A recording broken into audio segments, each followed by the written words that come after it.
Destro owns those animals? Well, Hitler had a canary, Attila the Hun like goldfish. What can I tell you?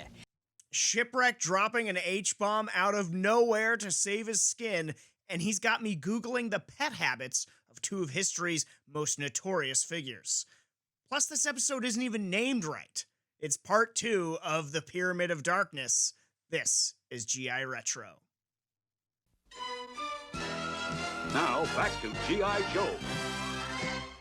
Yo, Joe, and welcome everyone back to GI Retro, where we are revisiting and celebrating each and every episode of G.I. Joe, A Real American Hero, the Sunbow Run, and we are into part 2 of The Pyramid of Darkness, Rendezvous in the City of the Dead, originally aired September 17th, 1985.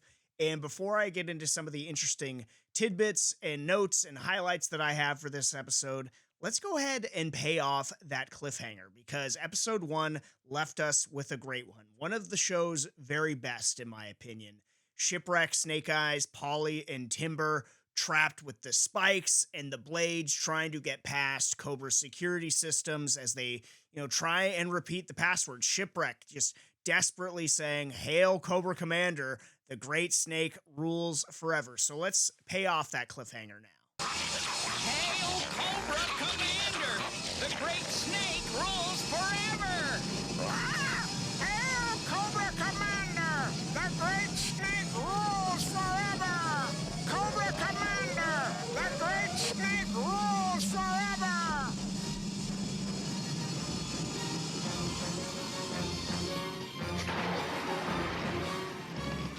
Enter and get to work.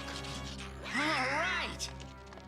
Great cliffhanger, great payoff, and a great tone setter with Polly coming through in the clutch in a huge way, able to mimic the correct voice print and get that password accepted. And it just goes to show, like I say to Mrs. Retro all the time, Polly is a valuable member of the G.I. Joe team.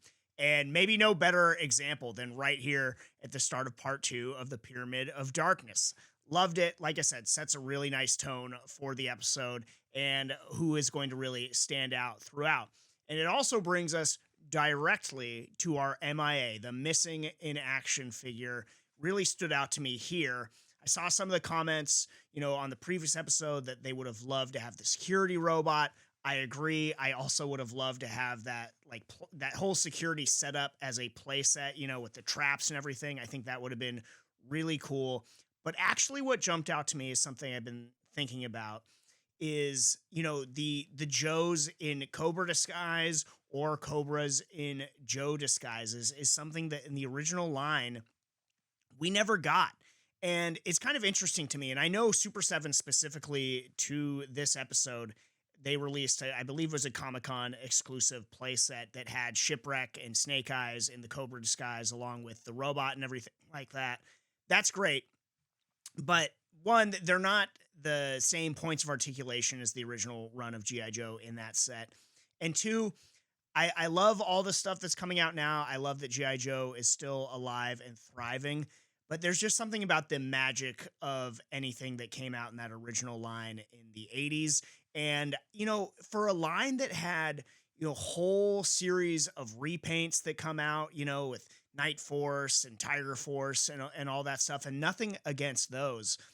But instead of maybe one of, the many lines of repaints, they could have done a whole line of characters in disguise. I just think a series or wave of G.I. Joe and Cobra characters in disguise would have been really fun. Would have been great to have to play with as a kid, would be great to have now. And I know some of the later lines, in G.I. Joe did that. I usually grab them when I see them because I just think they're so cool. So I've got the Flint in Cobra disguise. It would have been cool to have an actual vintage one of that. And it happens throughout the series. And just jumping into my head, I know there's an episode where Flint and Lady J go undercover, with Lady J even pretending to be Baroness was super fun. So I think that would have been great to have. So that's our MIA for this episode. But let's get into sort of some of the notes and beats of what actually is going on here in part 2 of The Pyramid of Darkness. So Shipwreck and Snake Eyes still making their way through this factory underneath Enterprise City. We'll get back to them. But up at Space Station Delta, we've got Dusty, Mutt, and the captured G.I. Joes trying to figure out some type of solution, trying to get a message back to the Joes on Earth and let them know what's going on. Because, for the most part, the G.I. Joe, they don't know what's still going on with Cobra's plan. And that is sort of a unique element to this miniseries. We're through 2 episodes now, and we don't really see the full fruition of what Cobra's plan is yet. In the previous 2 miniseries, they'd already sort of on display used the mass device or used the weather dominator. Here, it's a lot more sort of set up and mystery from the Joe's perspective as what is Cobra up to? And that's kind of interesting. Even if I don't really find these just big sort of black cubes to be the most interesting sort of plot device, I think the fact that they are planning a bit more and G.I. Joe is left in the dark is kind of fun. But so up at Space Station Delta, Dusty really shines up there and throughout this episode. And he is the main one trying to hatch a plan to get a message to G.I. Joe to try and let them know what's going on. And he creates multiple distractions throughout this episode.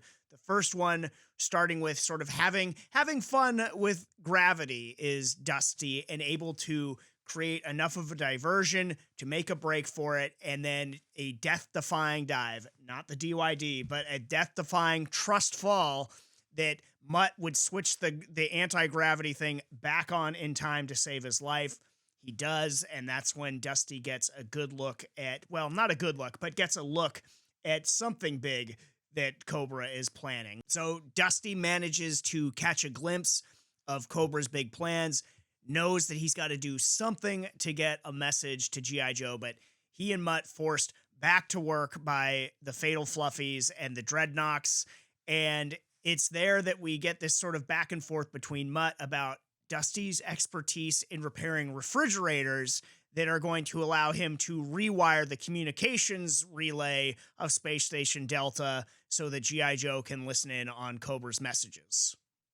Relax, all right? My old man is a television repairman. He's got this ultimate set of tools. I can fix it. You can't fix this car, Macaulay.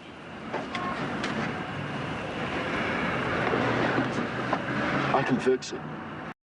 Sure, it would play out exactly like that, but hey, this is G.I. Joe. They are a highly trained elite special missions force, so who am I to question Dusty and his expertise? And it works, wouldn't you know it? And they are able to create another distraction of the Fatal Fluffies to get it to work. Not only that, but while they're getting it going, one of the Fatal Fluffies, not really catch and win, but more just simple-mindedly trying to force Dusty and Mutt back to work, trying to put a stop to whatever they're doing. And that brings us to our "but did you die" moment of the week. Did you die? I got shot. But did you die? You shall pay!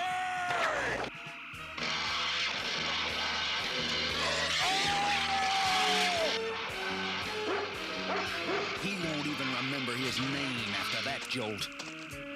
Dusty sending who knows how many volts through that Fatal Fluffy, which stumbles away completely disoriented. And even Dusty says something about, be lucky to even remember its own name. I don't even know if it has its own name, but that thing's lucky to be alive with the manner in which it got electrocuted. So 100% our "did you die" moment of the week is Dusty just absolutely shocking the living hell out of that Fatal Fluffy. After Dusty, what should have been electrocuting that Fatal Fluffy to death, is able to complete his plan and his special mission. They are able to sort of hack into and rewire Space Station Delta's communication system to where now G.I. Joe can listen in on the broadcast that Zartan is sending down to Cobra Commander and Destro, and sort of outlining some of their plans. So G.I. Joe is effectively back in the game and at least able to plan their next move. So good on Mutt and Dusty there. They did a great job and they deserve praise for it.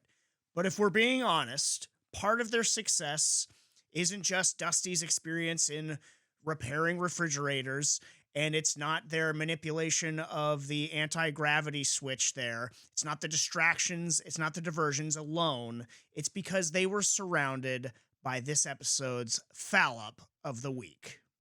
You're here because you're an industrial straight follow-up. Thank you, Sarge.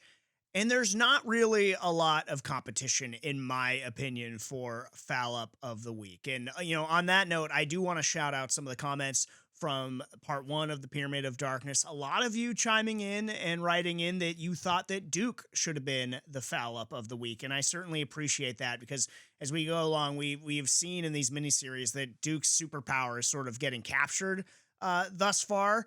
And even in this episode, he doesn't do a whole lot other than sort of watch dismayed as Cobra takes it to Dusty when he managed to make it into the control room. But I digress. The foul-up of the week is not Duke and the Runaway. And having a tough week overall. We just saw one get electrocuted, but easily distracted, easily duped, and taunted into the scheme of Dusty and Mutt, allowing them to essentially do whatever they want when they're not being forced to work, is the Fatal Fluffies. The polarizing, the cuddly Fatal Fluffies are the foul-up of the week. And I don't think there's really much of an argument, other than if you want to also loop in the Dreadnoks with them, which there's a degree of fun symmetry there, given everything we talked about last episode with the Fatal Fluffies. Their original intent was to be the Dreadnought, so that's kind of fun. But no, I think the Fatal Fluffies alone outpace sort of the incompetence of the actual Dreadnoks in this episode. Again, easily distracted. They're so hulking. They've got so many powers, and yet the diversions worked like a charm. They were fighting with one another, fighting with the Dreadnoks, causing all sorts of chaos and allowing Dusty and Mutt to somewhat easily complete their mission in rewiring the communications of Space Station Delta. So to me, no real argument there. And, it's sort of talking about the conversation with the Fatal Fluffies, a lot of you chiming in, sort of falling in that, yeah, I like them. They're not my favorite thing. Some didn't like them. Some really did. But, in looking at it and looking at it through this lens here, they've got a lot of special qualities, but their ineptitude, I think, helps them not stand out as much as well, if that makes sense. Like, they're not overpowered. So it makes sense that this is just sort of a one-off. We're going to try this crazy thing coming out of Cobra Labs here. And it didn't work out. Yeah, they've got a lot of great powers about them, but their mental fortitude is not there and sort of easily manipulated a little bit. So that, I think, sort of fits them more nicely into this one-off space than a recurring baddie, thankfully. And thankfully, again, that they didn't end up being the Dreadnoks, but they are the foul-up of the week. So tough episode for the Fatal Fluffies. Let's jump back down underneath Enterprise City with Shipwreck and Snake Eyes making their way throughout Cobra's factory and trying to figure out what's going on. Shipwreck and Snake Eyes certainly catching notice of these cubes that Cobra is building, but they are not really enlightened on Cobra's plan as of yet, but they're trying their best to go unnoticed. Doesn't go 100% successfully. Everything headquarters needs to know about those cubes is on this. Okay, turn around nice and slow.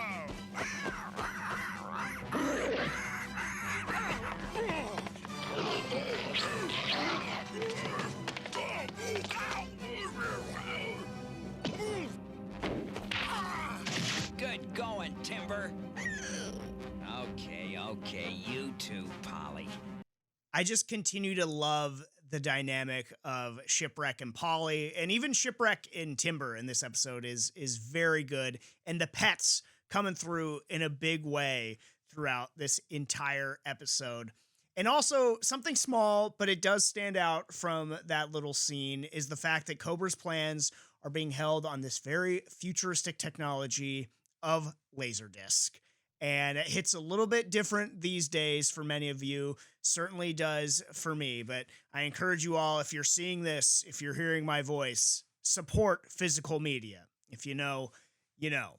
At any rate, Shipwreck and Snake Eyes continue to make their way throughout this underground facility beneath Enterprise City.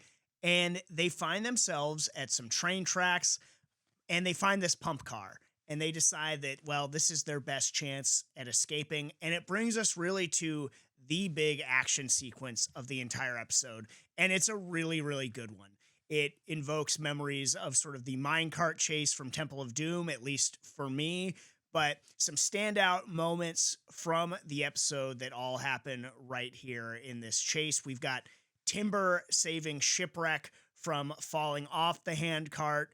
We've got Polly attacking more Cobra troopers and dropping some more great one-liners. Does Polly.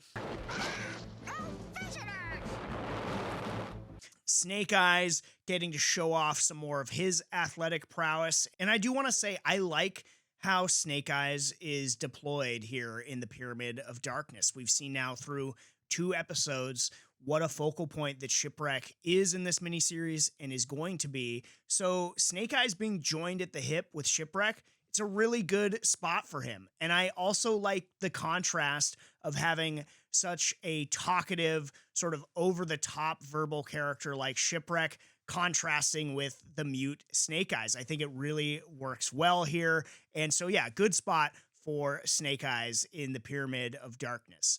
But the scene continues. Again, it's the great action sequence of the episode, but also it got me thinking about Cobra's economy and how that works. 10,000 gold fang shillings to the trooper who brings them in! The talk of 10,000 gold fang shillings really caught my ear. And yeah, like I said, made me think about what is Cobra's economy like? What's the exchange rate on that and everything? But also, maybe not an MIA, but I don't know if anybody has made them, but I certainly wouldn't say no to some gold, Cobra Fang shillings as some type of collectible item. I think that would be really cool. Maybe Hasbro or Super 7 or somebody's already done it. But I would certainly like to see it and get my hands on a few. Maybe not 10,000, but a few for sure. So the sequence continues. Shipwreck and Snake Eyes eventually able to make their death-defying escape here. Certainly there were some DOID options throughout this scene, but one of my favorites, once again, invoking Indiana Jones-esque action, very Temple of Doom with the minecart chase, but they're able to escape. They make their way out from the underground and are now in Enterprise City. That is where we leave them for this episode, but I'm so excited for where they go next. But let's jump now to essentially the third plot line of this episode, and that is the rest of the Joe team. Flint, Lady J, Roadblock, and the others, they're aboard the USS Flagg, which is great to see. But I'm always so bummed when I go back that we don't get Keelhaul. I think he's such a cool G.I. Joe. I love his whole look. Everybody, the Flag is so legendary among G.I. Joe fans, so it's always a little bit of a bummer to see that it's not Keelhaul manning the USS Flagg here, but instead it is Admiral Ledger, not making any friends with Lady J and his superstitions about women at sea. But really, this is about G.I. Joe finally sort of trying to go back on the offensive and trying to put a stop to whatever Cobra is planning with these cubes that they're placing around the globe. And that is sort of what we get with Flint and Lady J launching into action, trying to stop Destro as he is planting one of those cubes. And it's not working out for them at every turn. They get shot down, and then the cliffhanger that we end on, in fact, is Flint and Lady J falling to whatever substance and starting to drown. And that is where Rendezvous at the City of the Dead leaves us on that to be continued cliffhanger. So we've got Space Station Delta, Shipwreck, and Snake Eyes now in Enterprise City, and now Flint and Lady J possibly drowning and not able to stop Destro and whatever he and Cobra have planned. So that is Rendezvous at the City of the Dead. And that brings me to my point here. It's called Rendezvous at the City of the Dead, and we didn't even get there. That's in the next episode. And I just thought it was sort of an interesting bit that was this titled by mistake, because usually they're super on point, but Rendezvous at the City of the Dead doesn't really fit for this particular episode of the miniseries, and it never really clicked with me, because usually when I watch episodes of G.I. Joe, I'll watch the entire miniseries in one sitting, So when I singled this one out and was going through it and taking notes, I was like, wait, we didn't even get to the City of the Dead. So kind of interesting that they chose to title it that. Maybe somebody, just a mix up in the titling. I don't know what I would have called this one. What would you have titled this episode? Maybe that's the question. What would you have titled this episode instead of Rendezvous at the City of the Dead? But I've talked about it before. G.I. Joe, beyond the great animation, great voice acting and dialogue. And I liked doing it last episode, so I'm going to do it again here. Made a little montage of some of my favorite lines and one-liners and moments from this episode. Enjoy. Work! No talking! Right, handsome. We love to work. As a matter of fact, I even wrote a song about it. When you slave for a Cobra sure is neat to do your work to a boogie-woogie beat. Just let your feet tap and move while the prisoners groove with a bodio-dodio reet. Women aren't bad luck at sea, Admiral. That's just an old Navy superstition. Old Navy is just what I am, ma'am. I've been at sea so long, whales ask me for directions. I will need someone to maintain surveillance aboard the carrier. And I'm sure you'll pick the right man for the job. Yo, Joe! She's not just a lady, Admiral Ledger. She's my teammate. Yo, Joe! Hit the dark! Pink is your color. Don't laugh, you bum. Cobra's got the Delta Station. They're planting cubes throughout creation. If we don't start retaliation, we're sunk, and that's no bunk. Thunder!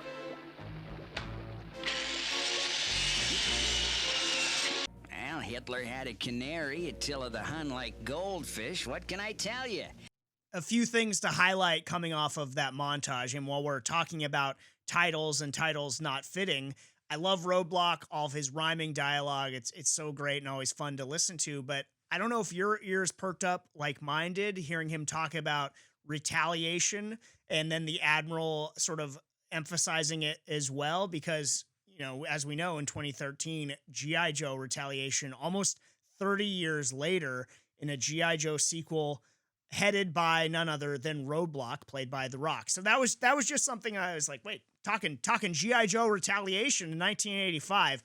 I don't think it's any way related, of course, but I just thought it was a fun sort of little nugget coming out of Roadblock's dialogue in this episode. Also, Flint and Lady J's dynamics on display, albeit briefly, but really the whole interaction with Admiral Ledger and his superstition, showing Lady J's assertiveness, and Flint backing up Lady J, not just as a romantic interest, but as a partner on the G.I. Joe team. I loved that. I loved his enthusiasm, and they're just great together. And then we see more of sort of the romantic interplay very quickly in this episode as well, but we'll see more of that in the Pyramid of Darkness, but they're so great. And then small moment, but had to highlight it, and that is Destro carrying around a sander with him just in case that magnificent chrome dome of his gets messed up. That really caught my attention. And then finally, to bring it all back around to the start of the episode, yes, I did Google search whether Hitler had a canary and whether Attila the Hun had any sort of goldfish, and I was a little surprised at what I found. Not about Attila the Hun, he did not have a goldfish, but Hitler and his canary is actually something that is rooted in a little bit of history. Not an actual pet canary in the way that, sort of was implied by Shipwreck, but that phrase, Hitler and his canary, was coined in real life by Winston Churchill, talking about the country of Denmark and how quickly they surrendered and went along with the regime at the time. So that was really interesting. Rooted in real life history was Shipwreck referencing Hitler's canary. Maybe he's a history buff like myself. That was something that I didn't even know. So that was really interesting to me. Cool little tidbit from this episode. But finally, after all of that, canaries, goldfish aside, interesting that we're talking about that, as it is time to talk about episode MVP. On a night where you thought, well, he isn't quite himself. How good can you be? MVP. One of the things about this episode was that it was one of a lot of easy calls to make in terms of the awards that we hand out here. Foul Up of the Week, DYD, both pretty obvious to me, but none more obvious, in my opinion, than the MVP. In fact, when I sat down to watch and take notes, the one thing I knew going into this episode was who the MVP was already. And that really hasn't happened before on GI Retro. And historic in the sense that this episode doesn't belong to any member of Cobra. It does belong to a member of G.I. Joe, a valuable member of G.I. Joe, as I tell Mrs. Retro. This episode belongs to a pet soaring high above any other, and that is, of course, Polly. Good going, Timber. Okay, you too, Polly. Polly, at every turn, showed up so clutch in this episode. Right from the very beginning, saving Snake Eyes and Shipwreck using the voice mimicry, helping Timber get the drop on those Cobra troopers, and then along that train track chase, doing the most, and doing it also while dropping some amazing dialogue to go along with it. So really, not only a valuable member of the team, but in this episode, the most valuable member of the team. Episode MVP goes to Polly. And with that, that is going to do it for this edition of GI Retro. Thank you all so very much for watching. Please be sure to like and subscribe and share the show with your friends. And most importantly, rewatch. My favorite thing about this whole endeavor is the community within the community that we've already built here at GI Retro. So be sure to rewatch and let me know what you think. Who are your picks for MVP, DYD, Foul Up?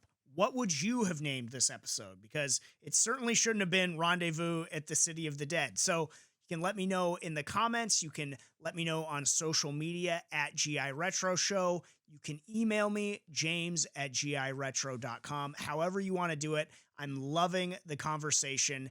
And the conversation will pick up next time in episode 3 of the Pyramid of Darkness, 3 Cubes to Darkness.